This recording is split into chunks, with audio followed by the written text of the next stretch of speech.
Hello guys, welcome back to my channel cheers with Abi.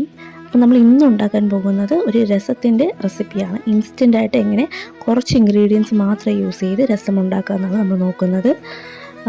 Within 5 minutes നമുക്ക് ഈ ഒരു രസം ഉണ്ടാക്കിയെടുക്കാൻ പറ്റും. വളരെ കുറച്ച് ഇൻഗ്രീഡിയൻസ് മതി. അപ്പോൾ ഇതെങ്ങനെയാണ് ഉണ്ടാക്കുന്നതെന്ന് നോക്കാം.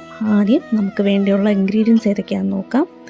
വറ്റൽമുളക് വേണം 2 എണ്ണം, പിന്നെ കുരുമുളക് 1 ടേബിൾ സ്പൂൺ പൊടിച്ചതോ അല്ല പൊടിക്കാത്തതോ, പിന്നെ ജീരകം 1 ടേബിൾ സ്പൂൺ എടുത്ത് വയ്ക്കുക. പിന്നെ പച്ചമുളക് 2 എണ്ണം, ഒരു മീഡിയം സൈസ് പച്ചമുളക്, പിന്നെ വെളുത്തുള്ളി 3-4 അല്ലി, പിന്നെ പുളി ഇച്ചിരി പുളി, അത് കഴിഞ്ഞ് അരിഞ്ഞ് വെച്ചേക്കുന്ന ടൊമാറ്റോ, പിന്നെ മല്ലിയില. ഇത്രയാണ് നമുക്ക് മെയിനായിട്ട് വേണ്ട ഇൻഗ്രീഡിയൻസ് എന്ന് പറയുന്നത്. ഇതെല്ലാം കൂടെ നമ്മൾ മിക്സിയുടെ ജാറിലിട്ട് ഒരല്പം വെള്ളം ഒഴിച്ച് നല്ല ഗ്രൈൻഡ് ചെയ്ത് നല്ല പേസ്റ്റായിട്ട് കുഴമ്പ് രൂപത്തിൽ അരച്ചെടുക്കണം.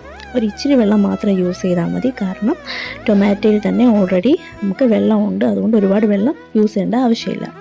ഇങ്ങനെ നന്നായിട്ട് അരഞ്ഞ് വരുന്ന പേസ്റ്റിനെ നമ്മൾ എടുത്ത് മാറ്റി വയ്ക്കുക. ഇതുപോലെ നല്ല അരഞ്ഞ് വേണം വരാനായിട്ട്. ഇനി അടുത്തത് നമുക്ക് ഒരു ചീനിച്ചട്ടി എടുക്കാം. ചീനിച്ചട്ടിയിൽ നമ്മൾ ഇച്ചിരി എണ്ണ ഒഴിച്ച് കൊടുത്ത ശേഷം നമ്മൾ കടുക് താളിക്കാൻ ഉപയോഗിക്കുന്ന കരിവേപ്പില, വറ്റൽമുളക് എല്ലാം യൂസ് ചെയ്യുക. പിന്നെ നമുക്ക് അതിലേക്ക് കുറച്ചും കൂടെ തക്കാളി ഇട്ട് കൊടുക്കാം. തക്കാളി ഇട്ട് നല്ല ഒന്ന് വഴറ്റുക.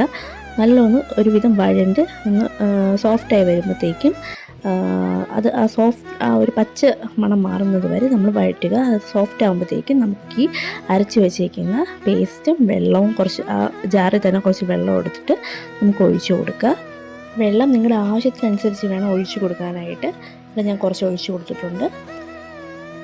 ഇനി നമുക്ക് ഇതിലേക്ക് ആവശ്യമായിട്ടുള്ള മഞ്ഞൾപ്പൊടി എത്രയാണെന്നുള്ളത് ആ മഞ്ഞൾപ്പൊടി ആ കണക്കിന് ഇട്ട് കൊടുക്കുക. പിന്നെ ഉപ്പ്, പിന്നെ നമുക്ക് മല്ലിയില നമുക്ക് ഫ്ലേവറിന് വേണ്ടി ഇട്ട് കൊടുക്കാം.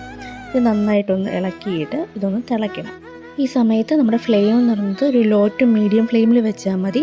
അടച്ച് വെച്ച് നന്നായിട്ടൊന്ന് വേവിച്ച് തിളച്ചെടുക്കുക. ഈ സമയത്ത് തന്നെ നമുക്ക് കായപ്പൊടിയോ കട്ടക്കായമോ ചേർക്കാവുന്നതാണ്. ഞാൻ ഇതിൽ കായപ്പൊടി ചേർത്തിട്ടുണ്ട്.